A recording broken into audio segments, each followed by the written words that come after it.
Do you want to sit down and go back to that guy you once were? No. So this is what it takes. It takes that misunderstanding of people, and they'll never get it because they were never David Goggins. The avoidance of pain or the seeking of pleasure leads to a short-term win, but a long-term loss. So what I'm saying is don't let that happen. Hearing about the challenges that people go through during reinvention helps everybody to feel less incapable of doing it.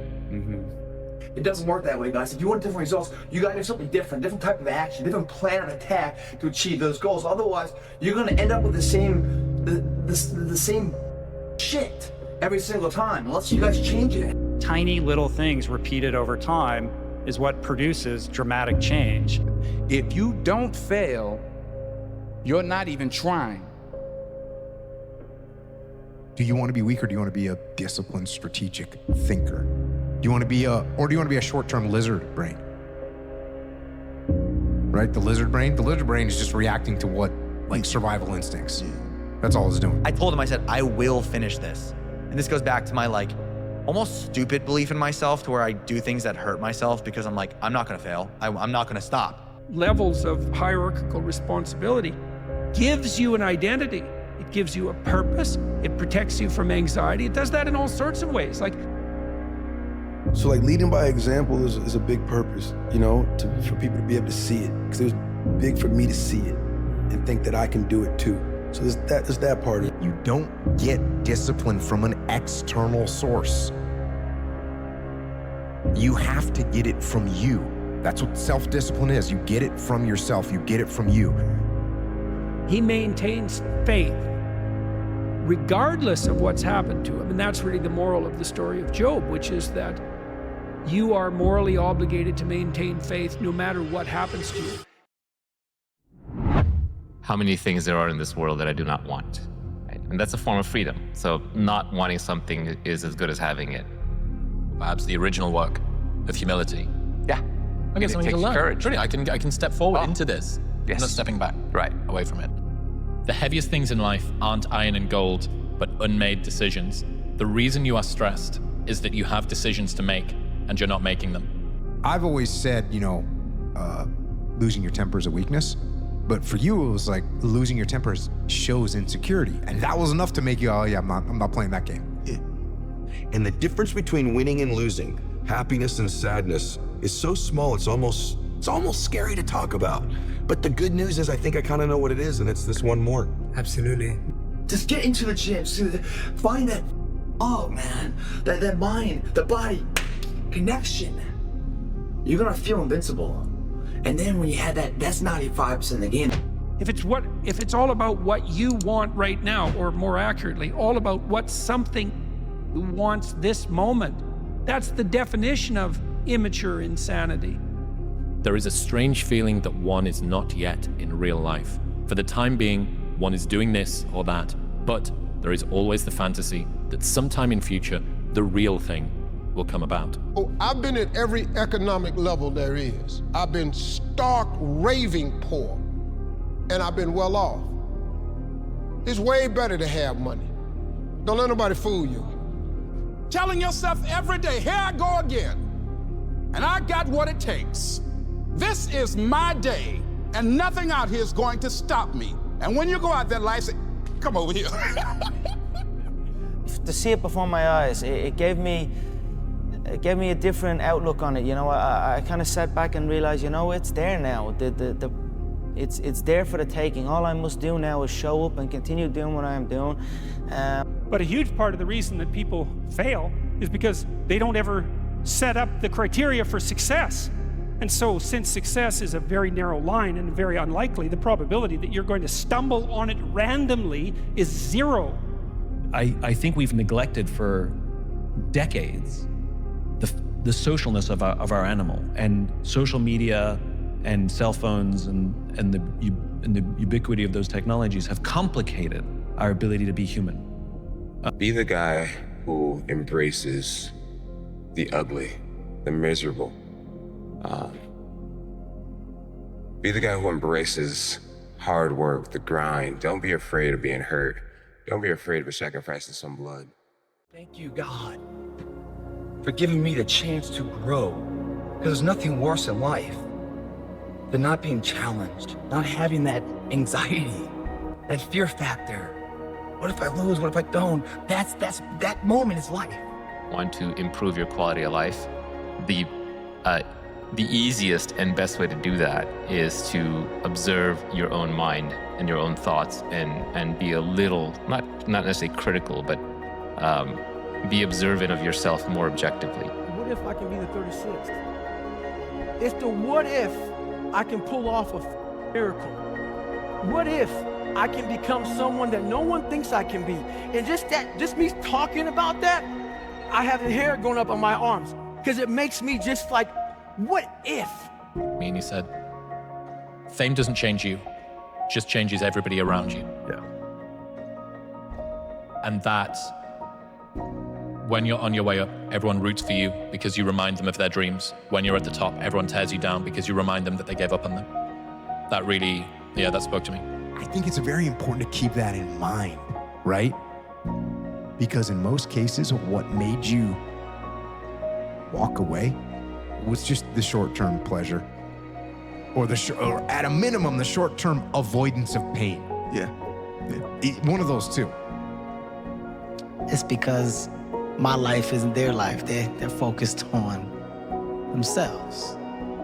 Wow, they're doing what they're supposed to do. Hey, jackass, go sit by yourself and figure it out, because that's where you should be. Lesson learned. Any opportunity given should be taken serious from this point on. You're learning anything new. It's like you'll feel like an imposter, you'll feel like a fool because you are, and you'll think, I'll never get there, and the destination might look very distant, but if you take a sufficiently small first step and get the ball rolling, you can be cruising along at a pretty good rate, generally faster than you'll think.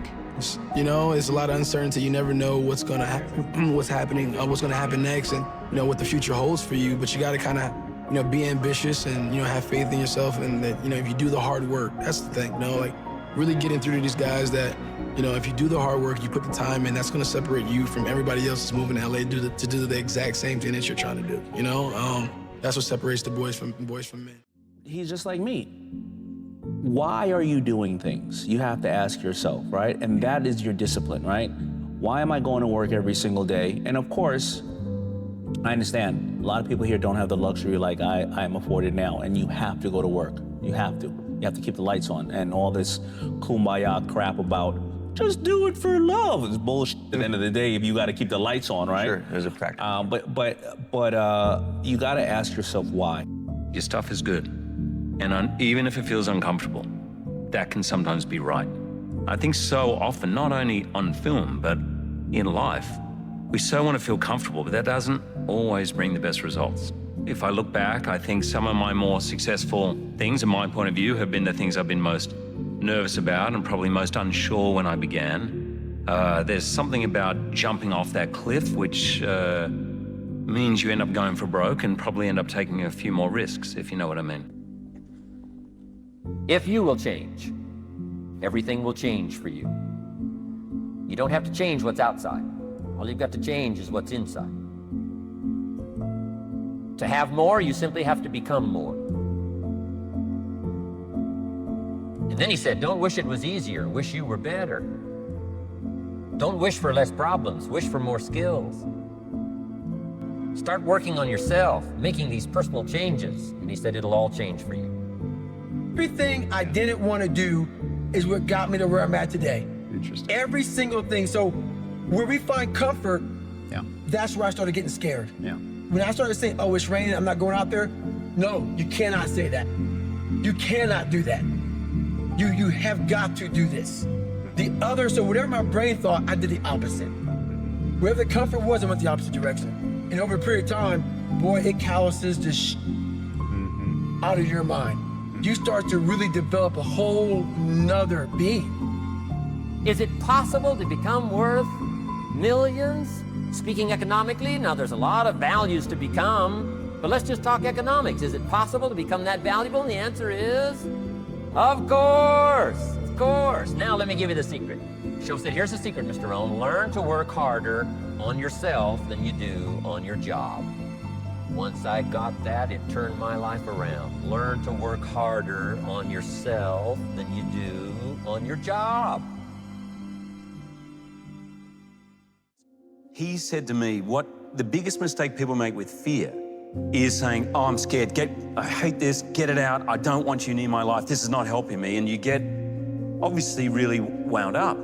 So he said, you've got to remember the times where you feel confident, name the character that feels scared, and as you're walking on a set, realize that the fear is good, that it got you where you are, that it makes you work. The fear sometimes actually goes, oh, I better work really hard on this film. Like when I was with Les Mis, I was really nervous.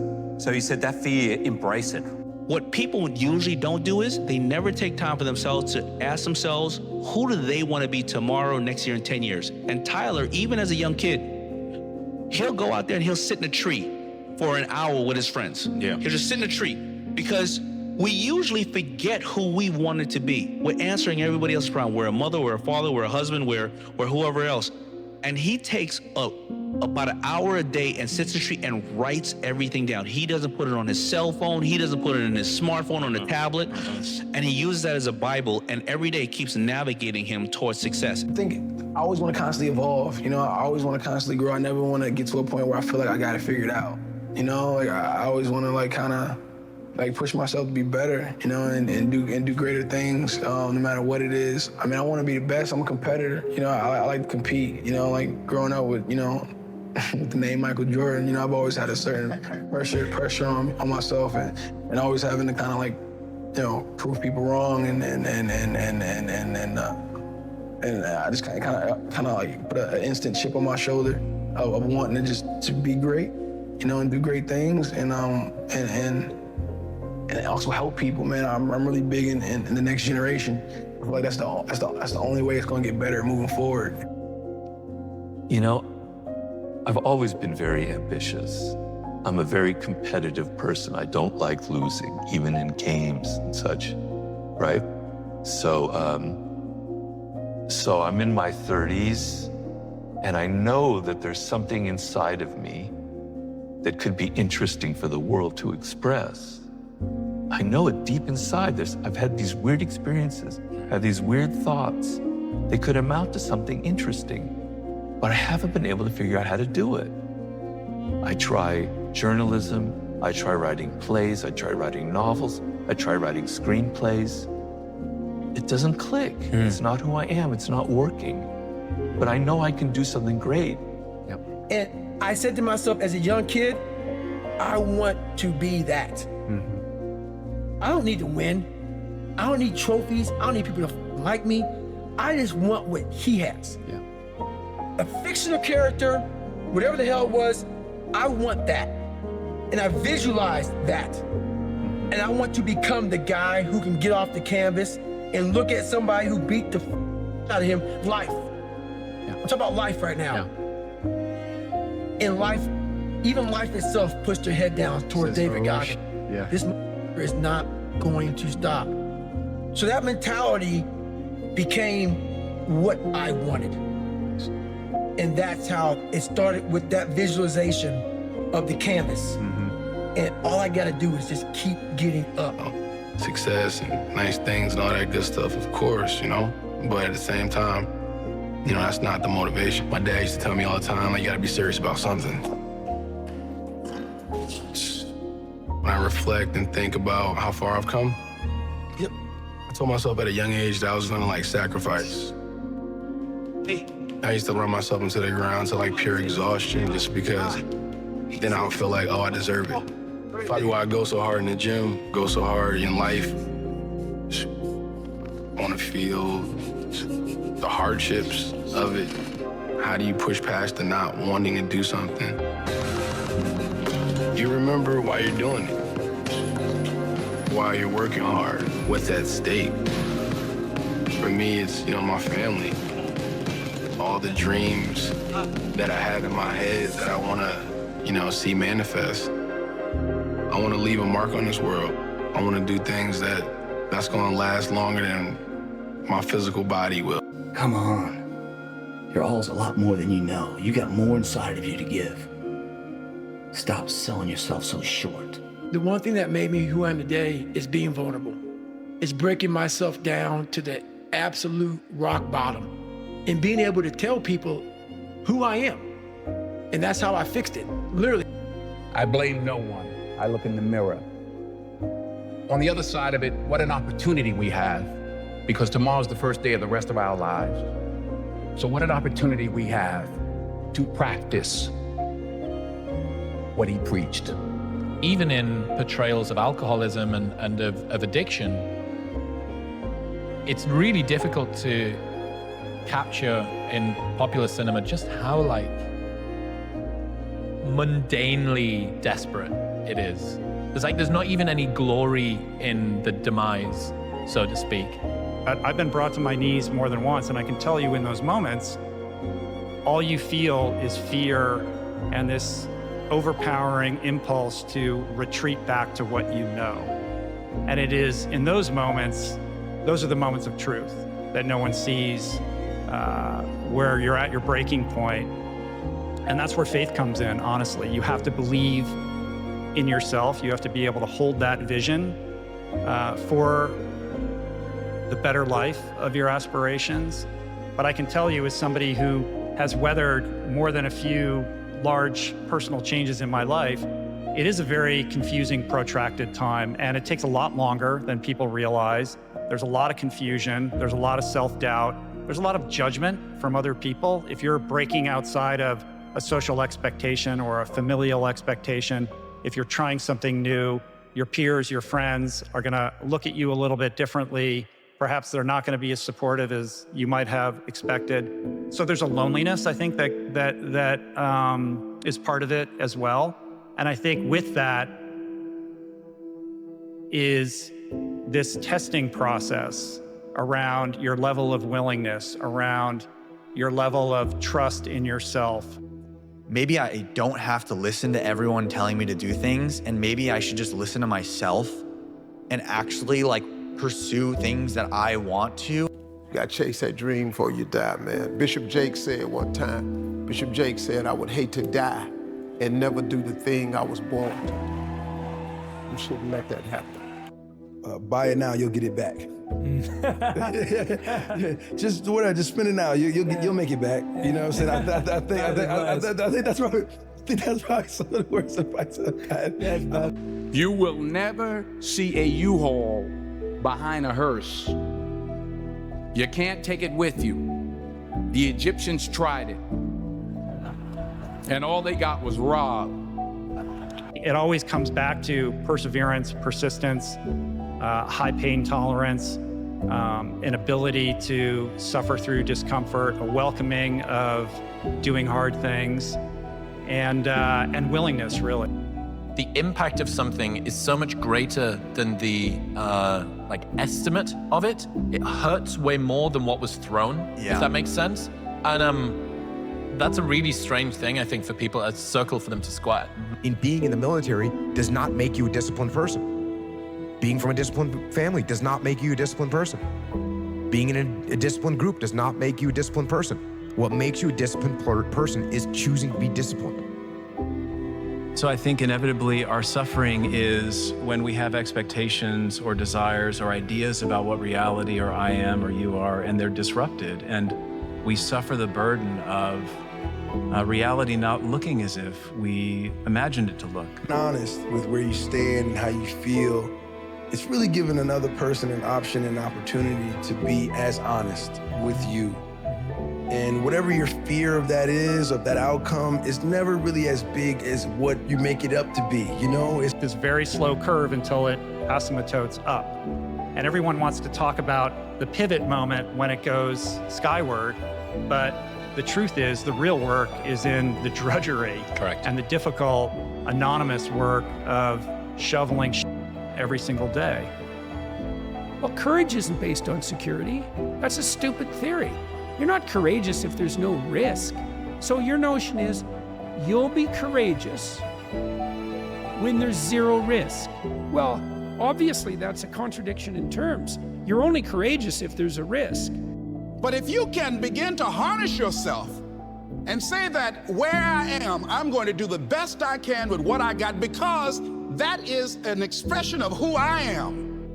There's a thought I've been having recently, and it's that comfort creates self-care, but discomfort creates self-respect. Ooh, boy, I love right? Like it's one. And a lot of people get signed by the 3 letters, the UFC, and feel they are entitled to something, but yet they do not bring nothing to the table. How can you not bring nothing to the table and expect something to eat? You know, so for me, I bring something to the table and I eat it.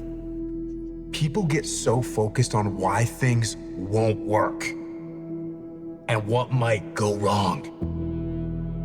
And if you're not careful, those things can really trip you up.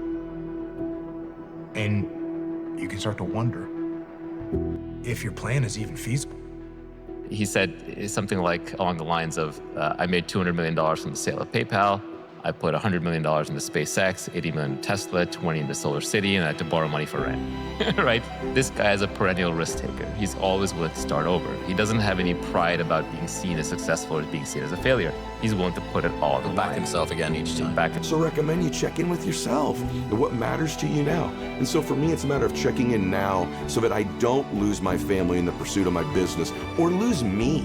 Yeah. Lose me. Who am I anymore? And I've had times where I'm like, this doesn't feel like me anymore. Yeah. And I had at least the ability to at least acknowledge that and make a change. Yeah. I'm pretty sure that these right now are the golden years. I think that it's quite likely when you look back that these times right now will be the ones that you cherish. So you should approach them with joy and care and presence. The requisite joy and care and presence. All of us need some area of our lives where we can have a feeling of competence. That people know when they think about this area, that's something you do. That you eat and sleep that. And that you do that. You do that. People know it. And you know it. And you know that you know that you know this. If you don't know anything else, you know this. We all know when we're relaxed exactly the person we want to become. The question is, do we believe we can become it? Without that belief, every journey will run into a debate. That debate is when pain starts to fill the body. You weigh the temporary pain versus a lifetime of pride. What are you gonna do? You want to become best, you want to become champion, and now you want to say like you tired? Who cares? You tired or not? Nobody cares about it. Even you, if you're gonna watch fight, you just watch fight. They walk out inside the cage, they fight, and they leave. You don't know what happened behind the scenes. This is not your business. Nobody cares about this. Yeah. He was tired, he have personal problem, family. Nobody cares. You could try this. This is a form of prayer, knocking. Sit on your bed one day and ask yourself, what remarkably stupid things am I doing on a regular basis to absolutely screw up my life? And if you actually ask that question, but you have to want to know the answer, right? Because that's actually what asking the question means. It doesn't mean just mouthing the words. It means you have to decide that you want to know. You'll figure that's out so fast it'll make your hair curl. Maybe people have lived obligation life for so long that they actually kind of struggle to tap into what it is that they want.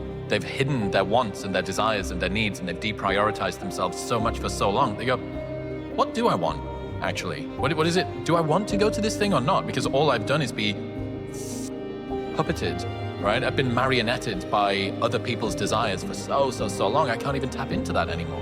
And saying no feels like a war crime. Sun don't stop for nobody, man. Sun don't stop. Sun gonna be up in the morning regardless. That sun is gonna be up in the morning regardless of how I feel and how depressed I am. The sun is gonna shine in the morning, and at nighttime the moon gonna be there. And you gonna look up, these days gonna keep going by. So do you let the days go by and look up and you done wasted a year doing what? Or do you just pick it up? All right, figure it out, made some mistakes, life goes on. and figure out life from this point. He says, the greatest trick the devil ever played was making you believe that the pessimists are the good guys. Basically, just don't lie, don't wait. Like, life is happening right now. It is there for you to enjoy, it is there for you to take. Delayed gratification in the extreme just results in no gratification. The sacrifice-reward dynamic that you are used to is great in the micro and awful in the macro. It's not about waiting for personal growth to be over. It's not about waiting for something. Life is not happening in future. It is happening right now.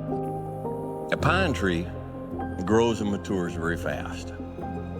An oak tree grows and matures very, very slow. But which one lasts longer? And which one is stronger? Which one shelters more critters and more birds? Which one, when it's done and over and it's cut down, which one is more valuable for the lumber? People don't go out and say, I'm gonna spend extra money for some pine furniture. They want oak furniture. Is learning the art of becoming single-minded. Learning how to concentrate. Learning how to focus in. And you'll be surprised at the things that you're able to do. When you learn how to block things out, when you learn how to keep thine eyes single, you'll be surprised at the ideas that will come to you, of the people that you'll be able to attract, of the opportunities that you'll be able to see. You'll begin to see things that have been staring there, looking you in the face, saying, I can't believe this has been here all this time. It's the story, man. Yeah. You know, we're all writing a book. What's your book look like? What does your book look like? Like your life is a book. You got a bunch of chapters in your book, but when they close that book, how good was the book? How good was your book? What was the ending to your book? If the ending to my book can be so amazing because of all that was done, not the money, all that was accomplished. Each of you and I included, we were born to do something great with our life.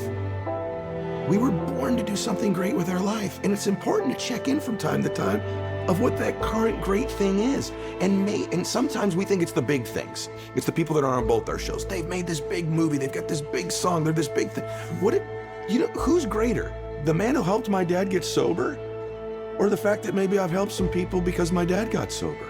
That one act was greatness in his life, that kind moment with another person that says, I can help you. Let me connect with you. Confidence. I make a big plan. I write something out, a plan for the day, the week, an event, a circumstance, a scene. I write out all this stuff, what my incentives are, what I want to do, what I hope comes from this, and I shut that. And a year later, I do that scene, or I'm at that event, and someone comes up afterwards and goes, you know what that was, man? That was bop, bop, bop, bop, bop, bop. And I'm like, that's exactly what I wrote. A year ago. That's what I wanted to do. Pulled it off without saying one of those words. That's what you got from it? Yes. It's actually easy to find yourself with your life on some kind of a cruise control, super cruise control, autopilot scenario. You do something, whatever, you take some action. You do something in a day. And the next day, it kind of worked yesterday, so you do it today. You repeat that action. And then you repeat it again. And that little repetition forms a pattern. And the pattern becomes a routine. And the routine becomes a rut. I played to learn something, right? Because I think if you play with a fear of failure, or you play with the will to win, or if that supersedes the fear of failure, I think it's a weakness either way, right? Because if you play with the fear of failing, you'll have the pressure on yourself to play, to capitulate to that fear. If you play with the sense of I want to win, then you have the fear of what happens if you don't. But if you find common ground in the middle, in the center, then it doesn't matter. You're unfazed by either, right? That enables you to really just stay in the moment, stay connected to it, and not feel anything other than what's in front of you. So I try to just be dead center. Like even yesterday, I was talking with him. It it was Saturday and everybody complained about they tired. What you all week you was work hard. End of the week, if you don't tired, this is good question. You have to worry about this. But this is Saturday. You 6 days, you work so hard. Of course you're gonna tired. Tomorrow rest and Monday you're gonna begin one more training. If you don't want, go back to Dagestan and stay with your mom. She's gonna give you every day good breakfast. You don't do nothing. Stay there. But if you come here, don't complain. You wanna become best. You wanna become champion. And now you wanna say like you tired? Who cares? People's lives aren't what they would like them to be. And so then you ask, why? Well, forget about tragedy and catastrophe, because that's self-evident, and we're not going to discuss that. Although the degree to which you bring about your own tragedy is always indeterminate. But I would never say that every terrible thing that is visited on a person is something they deserved. I think that that's a very dangerous presupposition, especially because everyone gets sick and everyone dies.